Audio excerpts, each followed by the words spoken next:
Switch on ക്രിയേഷൻസിലേക്ക് എല്ലാവർക്കും സ്വാഗതം. Channel subscribe ചെയ്യുക, ലൈക്ക് ചെയ്യുക, ഷെയർ ചെയ്യുക. ഇന്നത്തെ വീഡിയോ നമ്മുടെ പ്രിയപ്പെട്ട കവി കുഞ്ഞുണ്ണി മാഷുടെ ചെയ്യുന്നത് നന്നായാൽ എന്ന ചെറുകഥയെ അടിസ്ഥാനപ്പെടുത്തിയാണ്. നമുക്ക് വീഡിയോയിലേക്ക് പോകാം.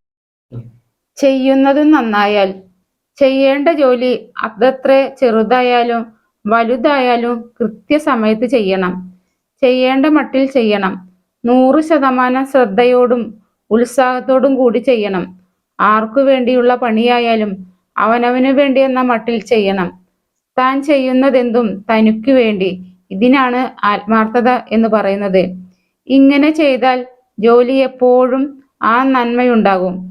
ജോലി ചെയ്തു കഴിഞ്ഞാലും ആനന്ദമുണ്ടാകും.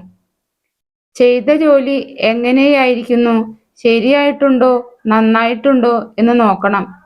നന്നായിട്ടില്ലെങ്കിൽ ശ്രദ്ധയോടുകൂടി കൂടുതൽ വിദഗ്ധമായി വീണ്ടും ചെയ്യണം. എന്നെക്കൊണ്ട് ഇത്രയൊക്കെയോ ഇങ്ങനെയൊക്കെയേ സാധിക്കുകയുള്ളൂ എന്ന മട്ടിൽ ഒരു കർമ്മവും ചെയ്യരുത്. അങ്ങനെ കരുതിയാൽ ആ ജോലി പിന്നെയൊരിക്കൽ ചെയ്താൽ ആദ്യത്തേതിലും ചീത്തയാകും. അപ്പോൾ തന്നെ നന്നാക്കിയാലോ പിന്നെയൊരിക്കൽ ചെയ്യുമ്പോൾ ആദ്യത്തേക്കാൾ നന്നായിരിക്കുകയും ചെയ്യും. നിത്യജോലികളും യാദൃച്ഛികമായി ചെയ്യേണ്ടി വരുന്ന ജോലികളും പഠിപ്പും ഇതേ മട്ടിൽ തന്നെ ചെയ്യണം.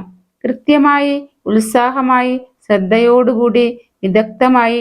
ഇങ്ങനെ വേണം എന്തും എപ്പോൾ ചെയ്യുന്നതും. അങ്ങനെ ചെയ്യുന്ന ഓരോന്നും അതു ചെയ്യുന്നവനെ നന്നാക്കിക്കൊണ്ടിരിക്കും. അത് മറ്റുള്ളവർക്ക് ഗുണമാവുകയും ചെയ്യും.